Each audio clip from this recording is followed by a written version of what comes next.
నా తప్పేం లేకపోయినా నా ఎగ్జామ్ పేపర్ అయితే తీసుకున్నారు. అసలేం జరిగిందో చెప్తాను. వీడియో అయితే ఎండ్ వరకు చూడండి. Hello my beautiful souls. ఈ రోజు నుండి మాకైతే ఎండ్ సెమిస్టర్ ఎగ్జామ్స్ అయితే స్టార్ట్ అయినాయి. మాదైతే సెల్ఫ్ సెంటర్ కాదు. సో మేము వేరే కాలేజ్‌లో సెంటర్ పడితే వెళ్తున్నాం ఎగ్జామ్ రాయడానికి. మాకైతే నిజంగా వెళ్ళడానికి, రావడానికి చాలా అంటే చాలా ఇబ్బందయింది. బసెస్ నడవక అండ్ ఆటోస్ రాక చాలా ఇబ్బంది పడ్డాం వెళ్లి రావడానికి. దానికి తోడు ఇంకా వర్షం గూడా పడుతుంది సీజన్‌లో.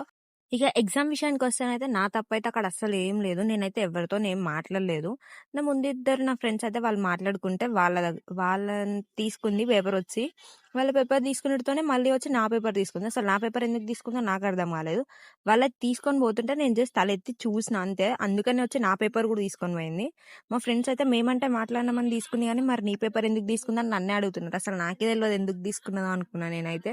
ఇక సరే అని చెప్పి ఇక అప్పుడు మళ్ళీ నెక్స్ట్ వేరే ఇన్విజిలేటర్ ఉండే, ఇద్దరుండే రూమ్‌కి ఇన్విజిలేటర్స్. అయితే అందులో ఇంకొక ఇన్విజిలేటర్ వచ్చి ఏమంటుంది, "మీరు రిక్వెస్ట్ చేసుకోండి అమ్మా ఇస్తది. మీరు ఇట్లా కూర్చొని ఉంటే ఎట్లా" అని అన్నది.